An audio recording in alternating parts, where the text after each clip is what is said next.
Olá! Que bom ter vocês conosco. Nós somos uma IA desenvolvida pelo site Ponto Geek. Curadoria de conteúdo humana por Gordo Geek. Eu sou o Eduardo. E eu sou a Jéssica. Bem-vindos à nossa análise de hoje. Bom, hoje a gente vai mergulhar fundo aqui numa transformação que está acontecendo, né? A revolução tecnológica no agronegócio. É quase coisa de filme o que está rolando no campo, tanto aqui no Brasil quanto lá fora também. Com certeza. É uma mudança, assim, radical. A gente chama de agricultura 4.0, né? Basicamente, a tecnologia entrando de vez nas práticas do dia a dia para otimizar, olha, tudo. Desde o plantio até chegar na mesa do consumidor. E parece que não tem volta mesmo. A ideia aqui é a gente destrinchar isso, entender as várias peças dessa engrenagem. Conectividade, uso de dados, a automação chegando com força e até biotecnologia. Exato. E o interessante é que não é só uma coisinha ou outra. É um conjunto de tecnologias que estão atuando juntas, sabe? Sim. E parece que o Brasil tá bem nessa onda, né? Vi um dado da Embrapa que diz que, 84% dos produtores por aqui já adotaram alguma ferramenta digital desde 2020. É gente pra caramba. É muita gente. Mostra que o setor tá ligado, tá buscando eficiência. A gente pode até agrupar essas tendências para facilitar o entendimento. Pensa assim. Tem a parte de gestão inteligente. Gestão inteligente. Tipo o quê? Tipo o Smart Farming, que é aquela ideia de gerenciar a fazenda, não mais por hectare, mas por metro quadrado, sabe? Super preciso. E a digitalização geral, né? Dados indo para a nuvem, contratos digitais, tudo mais. Ágil. Entendi. Menos papelada, mais controle. Isso. Aí tem a parte de conectividade e mercado. Aqui entram os marketplaces, que são plataformas online, conectando direto o produtor, às vezes pequeno, com quem quer comprar. Facilita muito o acesso. Ah, legal. Tipo um Uber do agro? Tipo isso.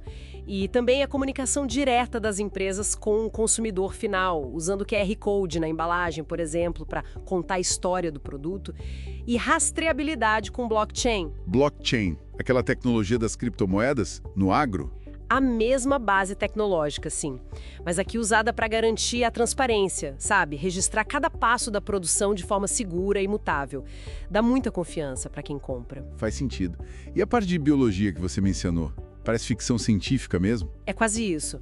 Em biologia e materiais, a gente tem avanços incríveis. Genética, nanotecnologia e a edição genética, como o CRISPR, que está dando o que falar. CRISPR. Explica melhor isso aí. É tipo OGM, transgênico? Não, exatamente. O CRISPR é diferente. Ele não necessariamente insere um gene de outra espécie como nos OGMs tradicionais. Ele funciona mais como um editor de texto para o DNA da própria planta, sabe? Permite fazer ajustes muito precisos no genoma existente.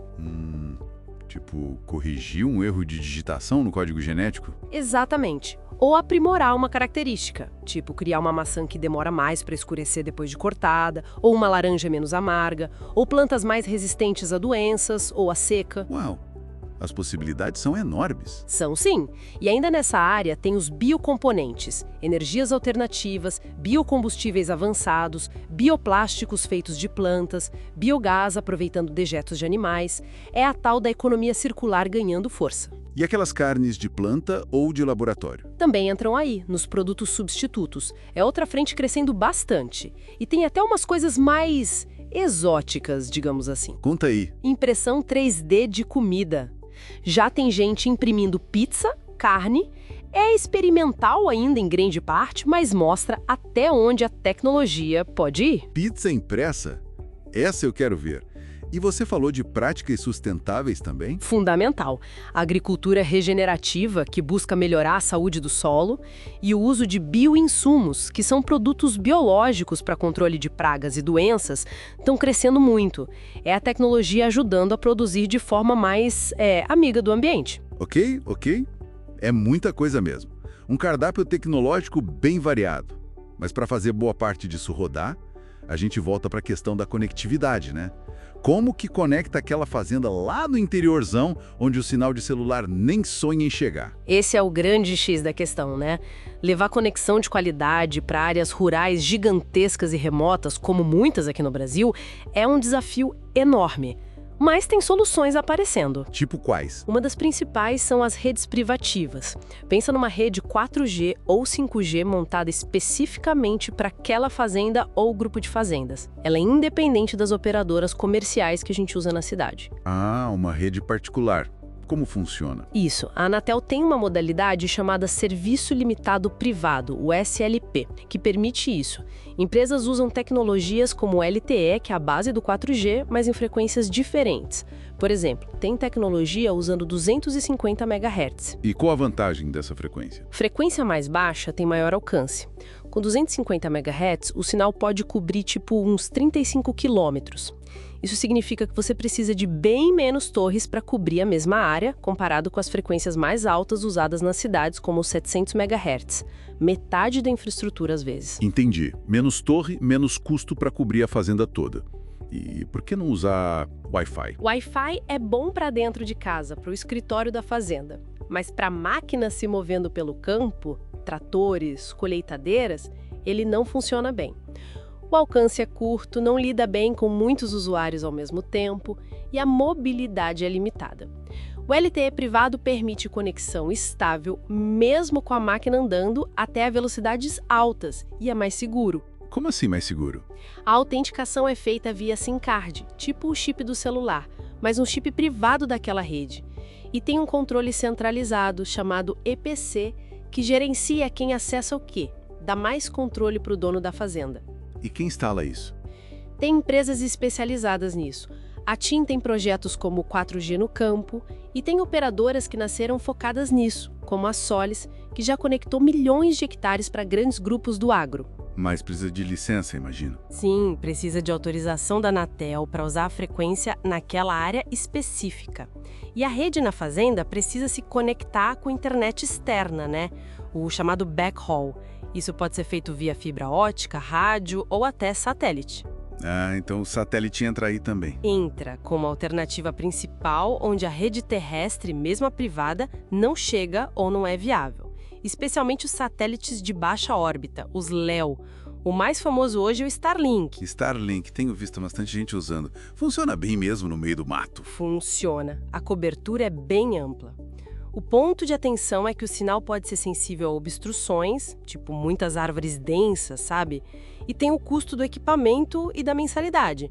Mas para muitos lugares é a única opção viável de banda larga. E para coisas menores?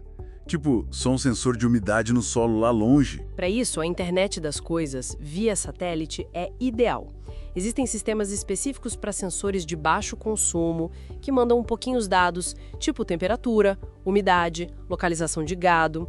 Não precisam de banda larga, só de uma conexão confiável, mesmo que lenta. Tem tecnologias novas surgindo até para conectar celular comum direto no satélite. Nossa, direto no satélite? Sem antena especial? A ideia é essa. Está começando, mas promete muito para áreas remotas. E o mais comum, na prática, é combinar as coisas. Usar uma rede privada 4G onde dá, complementar com Starlink para a internet mais rápida e talvez usar 4G de operadora comercial como backup. Uma solução híbrida. Parece complexo, mas faz sentido para garantir que a conexão não caia, né? Exatamente. Porque a operação não pode parar. Mas olha, essa conectividade toda não é só para a máquina, viu? Tem um impacto social gigante. Como sim? De qualidade para o campo significa que as pessoas que moram e trabalham lá podem ter acesso a serviços que antes eram só da cidade. Educação à distância para os filhos, telemedicina, entretenimento como streaming, ajuda a fixar as pessoas no campo, com mais qualidade de vida. Não é só sobre trator conectado. É verdade. Muda a vida das pessoas também. Isso é muito importante. Agora, essa conexão toda gera o quê? Uma montanha de dados, imagino. Uma montanha. É aí que entra outra parte da revolução, o uso inteligente desses dados. Acabou aquela coisa de fazer as coisas só no feeling, na intuição. Agora é cada vez mais baseado em ciência, em dados concretos. A fazenda que pensa, então. Quase isso. A internet das coisas, ou IoT, é a base. Sensores espalhados por tudo quanto é canto. No solo para medir umidade e nutrientes, estações meteorológicas na própria fazenda, sensores nas máquinas para monitorar desempenho e consumo, até coleiras no gado para acompanhar saúde e localização. Coleira no gado? Sério? Seríssimo! Pecuária de precisão. Permite identificar o animal doente mais cedo, otimizar a alimentação, monitorar o bem-estar. Tem casos de sucesso mostrando aumento de mais de 10% no ganho de peso do rebanho com essas tecnologias. Incrível! E na lavoura, quais os ganhos? Também são expressivos. Tem exemplos de cooperativas que aumentaram a produtividade em 15% e reduziram o uso de água em 20% só com o monitoramento climático e de irrigação mais precisos. Na cana-de-açúcar, já viram aumentos de 18% na produção e cortes de 10% nos custos com insumos. Os dados permitem tomar decisões muito mais assertivas. É muito dado mesmo. Deve ser mais informação que rede social de adolescente. E o mercado para isso? Tá bombando. As projeções são de dezenas de bilhões de dólares para o mercado de IoT no agro nos próximos anos. Globalmente, falam em mais de $1 trilhão até 2028, considerando todo o ecossistema. O potencial é gigantesco. Mas tem um desafio aí, né? Você mencionou antes que nem todo mundo está conectado. Sim, esse é o contraponto. A Confederação da Agricultura e Pecuária, a CNA, estima que uns 60% das propriedades rurais no Brasil ainda estão offline, sem acesso a essas tecnologias digitais. Existe uma lacuna digital grande a ser preenchida. É um longo caminho ainda. E os drones? Onde eles entram nessa história toda? Os drones são outra estrela dessa revolução. O uso deles no Brasil explodiu, cresceu mais de 300% em poucos anos. Tem milhares registrados oficialmente, mas o número real deve ser bem maior. E para que usam tanto drone assim? Principalmente para pulverização de defensivos e fertilizantes. Eles conseguem ser muito mais precisos que os métodos tradicionais, especialmente em áreas de difícil acesso. Cobrem milho, soja, cana e também são muito usados para monitoramento. Monitorar o quê? A lavoura. A lavoura? Focos de incêndio, gado, até desmatamento. Tem projetos usando drones para monitorar terras indígenas, por exemplo, ajudando na fiscalização. E a tecnologia está avançando rápido. Como assim? A inteligência artificial está chegando nos drones. Imagina um drone que não só identifica a praga, mas já aplica o produto específico só ali. Ou drones que fazem colheita. Tem exemplo no Chile de drones com braços robóticos colhendo maçãs 24 horas por dia. Drones colhendo maçã? Caramba, isso parece coisa do futuro mesmo. Mas já está acontecendo e o mercado de drones agrícolas também está projetado para crescer muito, na casa dos bilhões de dólares. A China domina a fabricação, aliás, com marcas como a DJI. Interessante. E falando em inteligência artificial, ela é o cérebro por trás disso tudo, processando essa avalanche de dados dos sensores e drones. Exatamente. A inteligência artificial, IA, e o Machine Learning, ML, são os motores que analisam esses volumes gigantescos de dados históricos e em tempo real, para encontrar padrões, fazer previsões, otimizar o planejamento, sabe? Me dá um exemplo prático. A John Deere, que é uma gigante das máquinas agrícolas, tem uns sistemas bem legais. O See and Spray, por exemplo. Ele usa câmeras e visão computacional para identificar ervas daninhas no meio da lavoura. E aí? E aí ele aciona os bicos de pulverização só em cima da erva daninha, não na planta cultivada. O resultado? Uma redução de mais de 70%, às vezes quase 80% no uso de herbicida. É uma economia brutal e um benefício ambiental enorme. Nossa, isso é muito específico. Inteligente mesmo. É demais. Outro exemplo é o Exact Shot. Na hora do plantio, ele aplica uma microdose de fertilizante, tipo 0,2 ml, diretamente onde a semente vai cair. Só ali. Nada de espalhar fertilizante pela área toda. E economiza quanto? Mais de 60% de fertilizante no arranque da planta. Pensa no impacto disso no custo e no meio ambiente. É a transição da aplicação em área total para uma aplicação ultralocalizada, quase cirúrgica. Impressionante. E aí faz mais o quê? Muita coisa. Ajuda na manutenção preditiva das máquinas, com sistemas como o Expert Alerts, também da John Deere. Ele usa IA para analisar dados da máquina e prever uma falha antes que ela aconteça, evitando paradas na hora errada, tipo no meio da colheita. Isso vale ouro para o produtor, imagino. Com certeza. E a IA também é usada para analisar dados genéticos e climáticos para selecionar as melhores variedades de plantas para cada condição, para modelar e prever safras com mais precisão. Enfim, ajuda a tomar decisões melhores em todas as etapas. Parece que o feeling está perdendo espaço para a ciência de dados mesmo. Falando em máquinas e automação total, aqueles tratores e colheitadeiras sem ninguém na cabine, isso já é realidade ou ainda é só protótipo? Já é realidade, sim. Existem tratores, pulverizadores, colheitadeiras totalmente autônomas do mercado. Algumas podem ser controladas remotamente por um tablet ou celular. Então o fazendeiro do futuro vai mesmo gerenciar a fazenda do sofá. Bom, talvez não do sofá, mas com certeza de um centro de controle com muito mais informação e agilidade.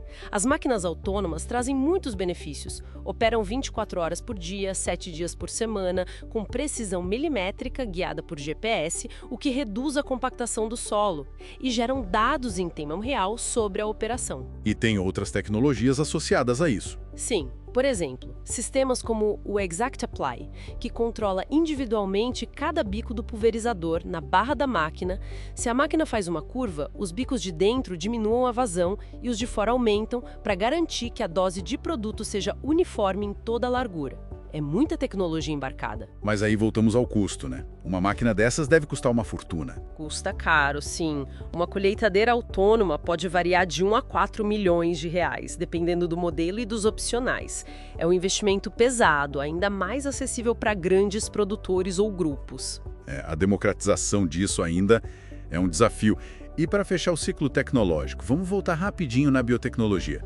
Você falou do CRISPR. Como ele está mudando o jogo na prática? O CRISPR, essa ferramenta de edição genética, está acelerando demais o desenvolvimento de novas variedades de plantas. Coisas que levavam décadas pelo melhoramento genético tradicional, agora podem ser feitas em poucos anos. E que tipo de ajustes estão fazendo nas plantas? Muita coisa focada em adaptação e qualidade. Por exemplo, estão desenvolvendo soja com perfil de gordura mais saudável, milho com mais amido para a indústria, trigo mais resistente à seca, super importante com as mudanças climáticas, né? Com certeza. Milho tolerante a alagamento, tomate que aguenta mais calor, banana que amadurece mais devagar para reduzir o desperdício depois da colheita. Essa da banana é ótima. A gente joga tanta comida fora. Exato! E também plantas mais resistentes a pragas e doenças, o que pode reduzir a necessidade de defensivos químicos, e até plantas adaptadas a solos mais difíceis, como solos salinos ou ácidos, o que pode abrir novas fronteiras agrícolas, como áreas do cerrado. E a parte nutricional? Também, biofortificação, aumentar o teor de vitaminas e minerais nas plantas. O exemplo clássico é o arroz dourado, enriquecido com vitamina A. O CRISPR facilita muito criar essas variedades melhoradas. Parece uma ferramenta poderosa para enfrentar desafios como segurança alimentar e mudanças climáticas. Sim, tem um potencial enorme para tornar a agricultura mais resiliente, produtiva e sustentável. E talvez até mais democrática se a tecnologia se tornar acessível. Parece tudo muito promissor, muito high-tech. Mas a gente sabe que nem tudo são flores, ou super sojas editadas geneticamente, né? Quais são os maiores gargalos para essa revolução toda acontecer de verdade, para todo mundo? Você tocou nos pontos-chave. Os desafios são grandes. O primeiro, como a gente já falou bastante, é a conectividade.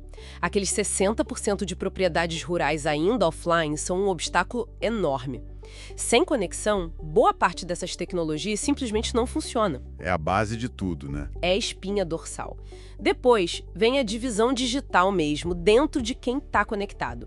Uma coisa é ter internet para mandar mensagem, outra é ter infraestrutura e conhecimento para usar IoT, IA, drones. E o custo, claro? O custo elevado de equipamentos avançados, como os autônomos, ainda é uma barreira para muitos, especialmente pequenos e médios produtores. E as pessoas? Quem vai operar tudo isso? Ótimo ponto. A necessidade de capacitação. Falta gente qualificada para instalar, operar e dar manutenção nessas tecnologias. Um estudo recente apontou um déficit de quase 150 mil profissionais para o setor agrotech nos próximos 10 anos, só no Brasil. A tecnologia é complexa, exige treinamento contínuo. Não adianta ter a Ferrari se não tem piloto treinado, né? Exatamente. Esses são os principais obstáculos hoje: conectividade, custo, capacitação e a própria curva de aprendizado e adoção da tecnologia. E olhando para frente, o que a gente pode esperar? Onde isso vai dar? Olha, Apesar dos desafios, a perspectiva é de crescimento contínuo. Os mercados de drones, IoT e IA no agro devem continuar expandindo muito rápido. E novas tecnologias surgindo. Com certeza. Já se fala em tecnologias para aumentar a eficiência da fotossíntese das plantas, por exemplo. Imagina um salto de produtividade. E a convergência tecnológica vai ser ainda mais maior. IA, IoT, biotecnologia, robótica, tudo conversando e trabalhando junto de forma cada vez mais integrada. E a sustentabilidade? Vai ser um motor cada vez mais forte. A pressão por práticas mais verdes vai impulsionar inovações, especialmente em tecnologias que ajudam a gerenciar melhor os recursos, como água e insumos, que é onde a IoT brilha. E a questão do acesso? Vai melhorar? A tendência é que sim, com o tempo. Modelos de negócio como serviço podem ajudar. Em vez de comprar a máquina caríssima, talvez o produtor possa contratar o serviço de pulverização com drone autônomo, por exemplo. E a própria expansão das redes, como as privadas e satelitais, tende a alcançar mais gente. Tem projetos visando conectar milhões de hectares nos próximos anos. E o impacto do CRISPR e da IA? Esses dois vão continuar sendo disruptivos. O CRISPR acelerando a adaptação das culturas às novas realidades climáticas e de mercado, e a IA otimizando cada decisão, desde o planejamento da safra até a logística de distribuição. Então, resumindo a ópera, a tecnologia está realmente virando o jogo no campo, né? Desde o satélite lá em cima, conectando a fazenda, passando pelos sensores no chão, as máquinas inteligentes, até chegar no DNA da planta que a gente vai comer. É uma mudança profunda. Profunda e acelerada. E isso tudo, claro, levanta uma questão bem interessante para a gente pensar, né? Com todo esse poder tecnológico que a gente está desenvolvendo para moldar a produção de alimentos, desde o gene da planta até a gestão via satélite, como que fica a nossa relação daqui para frente? A relação da humanidade com a agricultura, com a natureza. Será que a gente está caminhando para uma era de abundância mais sustentável? Ou será que vão surgir novos dilemas, novas questões éticas e sociais nesse caminho? É algo para se acompanhar de perto.